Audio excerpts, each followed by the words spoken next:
Nick here with ChevelleFactory.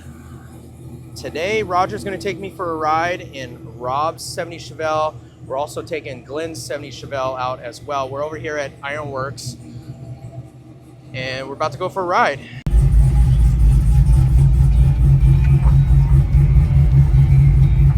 Well, we're out here in Bakersfield, and it's already getting hot, and we've got AC in the car, which is great.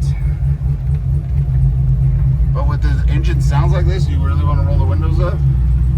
I mean, you can still hear it, but nice and cool.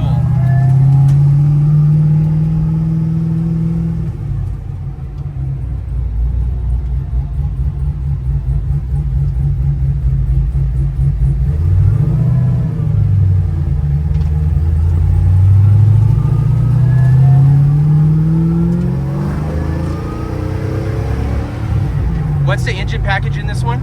LT4, stage 2, Brian Thule cam, I think it was, with Edelbrock supercharger. What's the horsepower bumped up to? Probably 800. Yeah. It's a beast. It sounds good. Whatever cam's in it, it just has a nice little... These LT4s are the cam, and I'm not sure the bigger blower is quite the hot ticket for the way I like to drive them. I don't like to get out of hand and get stupid, but because the smaller blower just comes on a little quicker, so it probably makes some more mid-range torque. And this car, it goes from basic to wild really quick.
That low, yeah.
Something out here. I'm 5'10", the seat's all the way back, and I'm stretching out to like get my leg out there.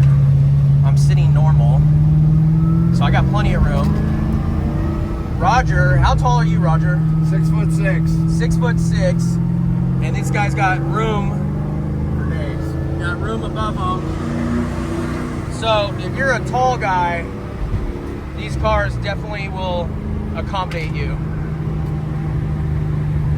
which is great. Dual cup holders, window switches, obviously manual. You got AC controls, you got boost, you got battery, a Bluetooth radio. This is all billet aluminum, all machined out, designed in-house by Ironworks. But those gauges right there are Dakota Digitals. They're the factory RTX edition, correct? HDX with the heads-up display. Oh, okay. And then these switches right here, what are those? These are for this one resets the gauge cluster, does those things. And then this is heated seats. So heated seats, still functional. Yeah, this thing's got, I've got way too much room. I actually would probably prefer to bring the seat forward just for myself. You didn't foresee having that problem in a Chevelle today? No, not today. Not today. So that was a nice little ride with Roger and Rob's 70 Chevelle.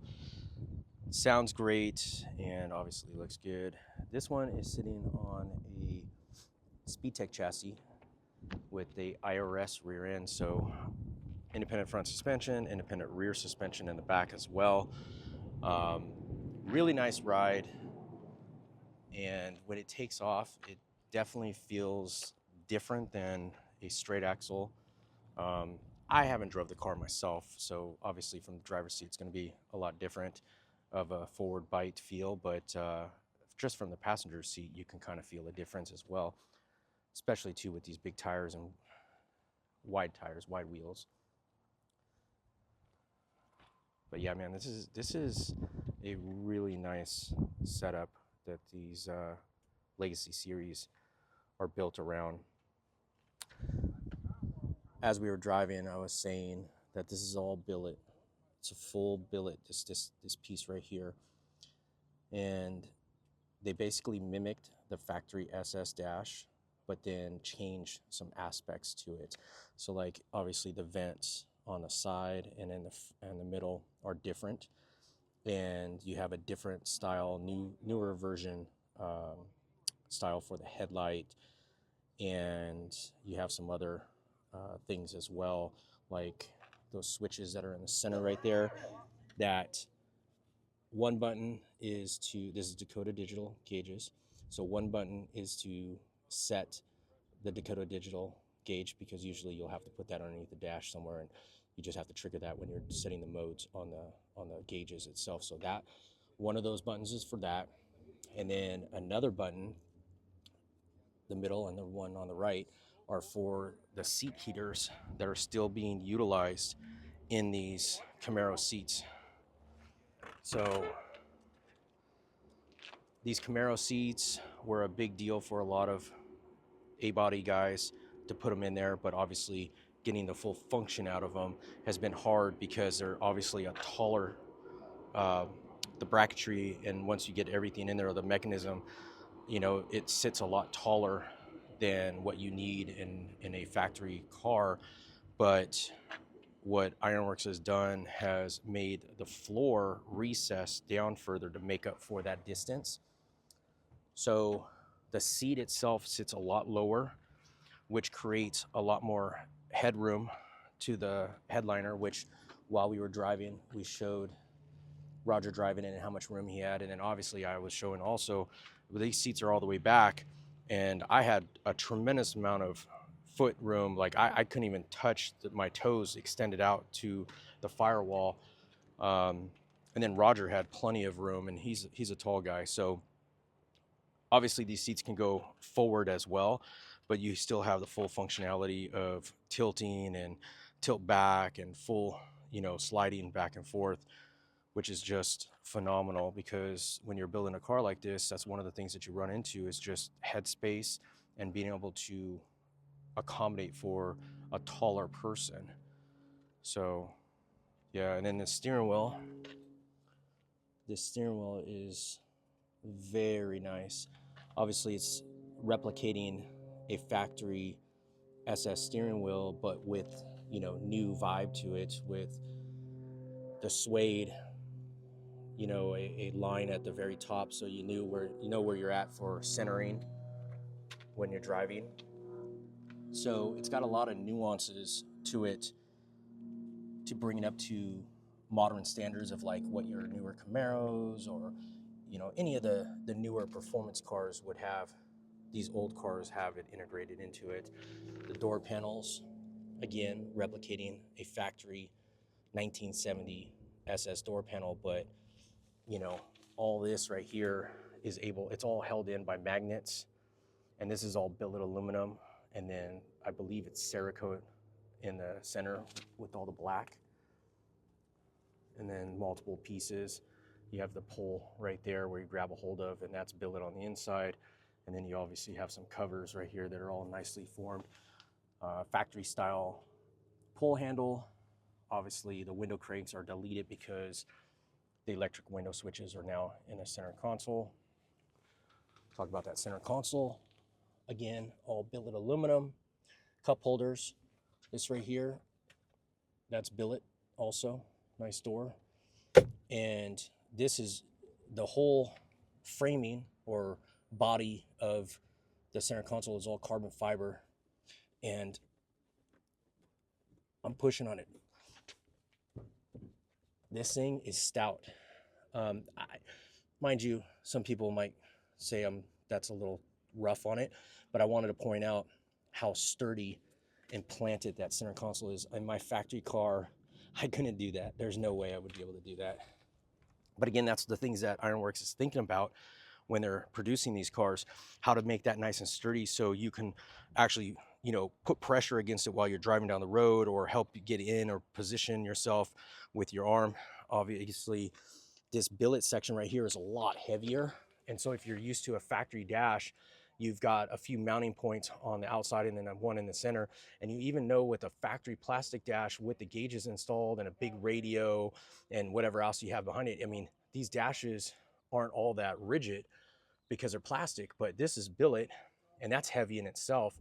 Well, they have a crossbar that goes from one side to the other, and that helps with the factory mounting of the actual dash, plus other points of mounting to help out with the strength of holding up this billet section and making everything real solid. Again, solid. This top pad is carbon fiber and then rewrapped, but that's also something that's got a tremendous amount of design. I mean, it replicates factory, but obviously has a lot of new touches to it. Let's get out to the outside. And then these mirrors right here, these aren't factory. These are aftermarket. They're made by a company called Intech. Might be saying that wrong. But these right here, the cool thing is that it's a billet framing body of the mirror. And then this piece right here, the mirror actually moves inside. So the benefits that you get from this, because a factory mirror would pivot right here on this section right here, and a lot of times it's really hard to get them set correctly, let alone they'll move a little bit going down the road, or someone will, you know, bump into them. And obviously the driver's side's not hard, you roll down the window and you re-angle it, but the passenger side becomes a problem because then you got to get out and re-angle it and stuff. So these are, again, nice and stout, and then the mirror moves on the inside, you can angle it. So it looks really nice.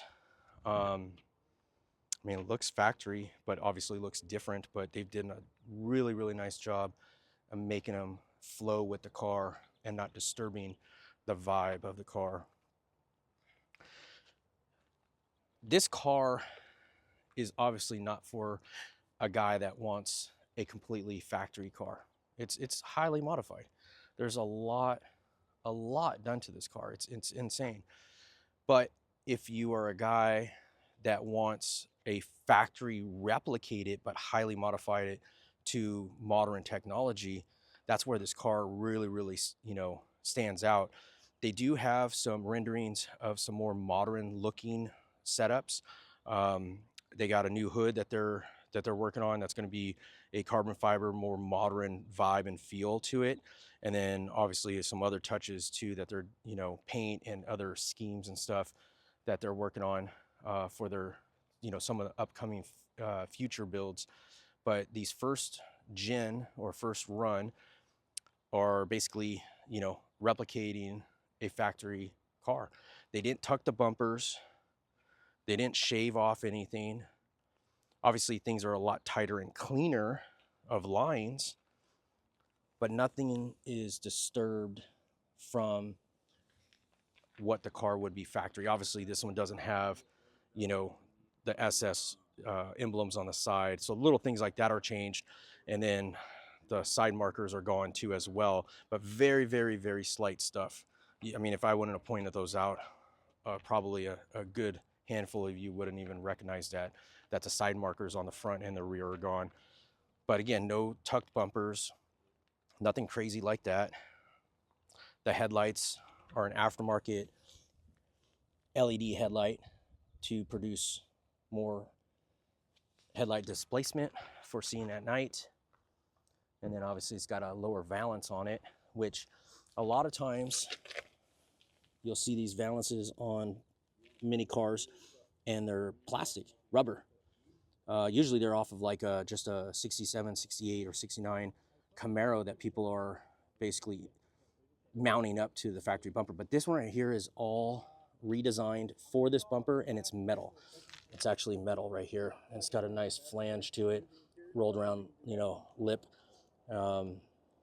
Really nice unit as well. They sell that. They sell a lot of little things for these cars on the website. They're building the full car itself. But then, you know, if you want to have your own car, have some little things on it here and there, they have pieces. You can go to their website and kind of see what they have available. Let's check out the engine.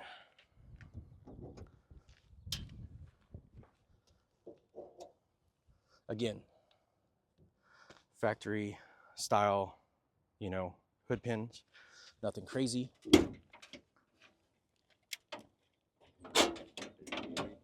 No, I think we're good. I'm just kind of showing the car off.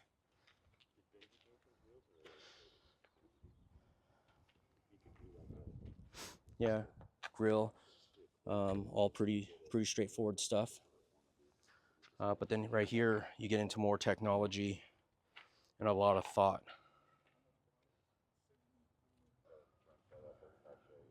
Edelbrock top blower upgrade. Definitely sounds a lot more beefier than a factory LT4.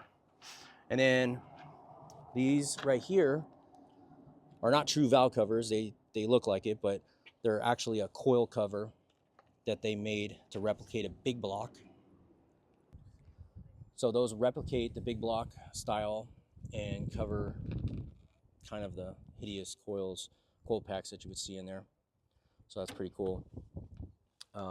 These inner fender wells, they come up a lot taller than a factory, and they also bulge out to the inside and opened up a lot further than what a factory one would be. So the benefit is that this car can be down real low and you have full turning radius of the front tire being at this ride height without any type of rubbing or whatever. And these are carbon fiber. They're painted in satin black right here, so they blend in and kind of look like they're metal, but those are actually carbon fiber. So that's pretty cool. But there's a lot of little things, little tricks that they've come up with to really clean up the engine bay and to suit the chassis and everything else that they've put together to make this car function at this ride height and really just look great. So this one is a manual, and they also have a combination that would be for an automatic 10-speed, which I've been in one of those cars too as well. And it's crazy. You don't even realize how fast it shifts, and it goes still. I mean, it still has plenty of power. So yeah, it's really nice. I'm not getting into too many details on this car just because there is obviously other videos that Ironworks has put out that has tremendous amount of value of information, but definitely wanted to do a walk around and kind of overview of it in my perspective on my channel. So we've jumped around a little bit on this car. We were shooting another car that's in the trailer now, and then Glenn's car is gone. We're getting ready to get back to the shop, but this is just some behind the scenes, I guess, trying to shoot this car and showing you guys, obviously on my channel, like I was saying before, you can see a lot more details on Ironworks' YouTube channel.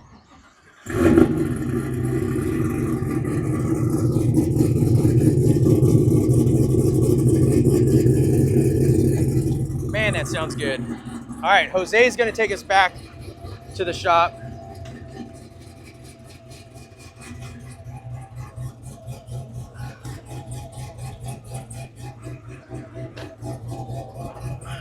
All right, getting a ride from Mr. Jose.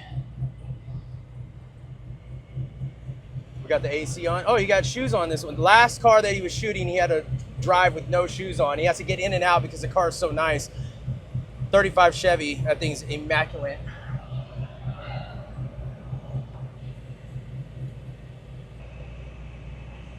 So I showed you guys what Roger looked like in the driver's seat.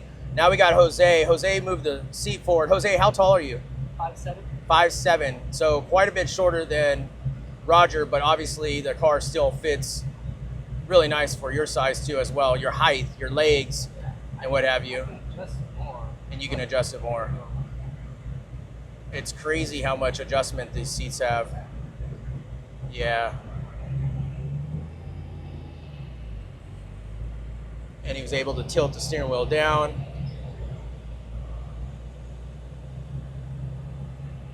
All right, let's head back to the shop.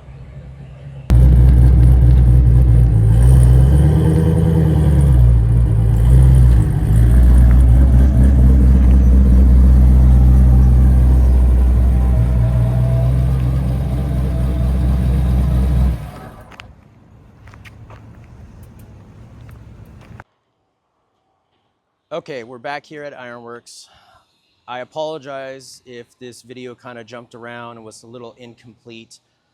Like I was explaining before, there is tons of videos of this build from back halfway through the build all the way to the finish line on Ironworks Speeding Customs YouTube.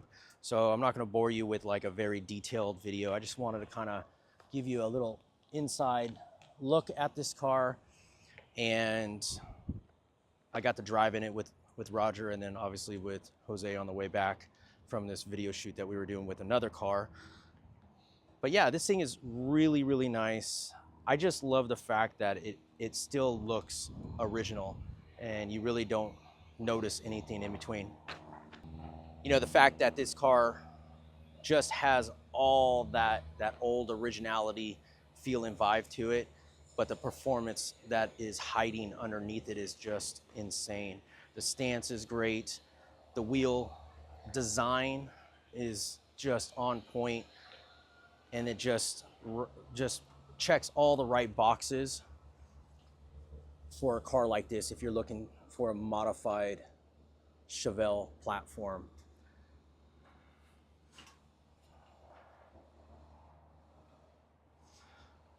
And again, this is owned by Rob, and he's from New York, or yeah, I believe he's from New York, but it does have Florida plates on it.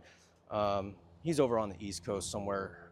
He has flown in and he has drove the car and seen it a handful of times throughout the build process. And now that it's tuned and it's got test miles on the car, I believe it's supposed to be going back to him here soon enough. But let me know what you guys think down below. Do you like it? Do you hate it? Do you think it's too modified? Or do you think it's not modified enough? What type of Chevelle owner are you? I mean, you just, honestly, you really cannot dislike this car other than maybe the investment that has gone into it of time and money with all these performance and changes to the next level. I get it, not for everyone, but you have to still respect it, I guess, is all I'm trying to say. This car is amazing.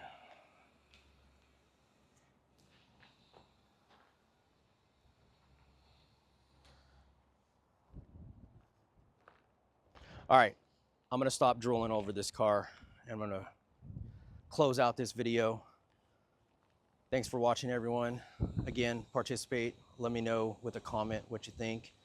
Thumbs up, thumbs down. Give me your take on it. And as always, I appreciate all the support everyone gives me through ChevelleFactory and the Chevelle community, car community, classic car community. This is Nick, and I will see you guys on the next video. Thanks for watching.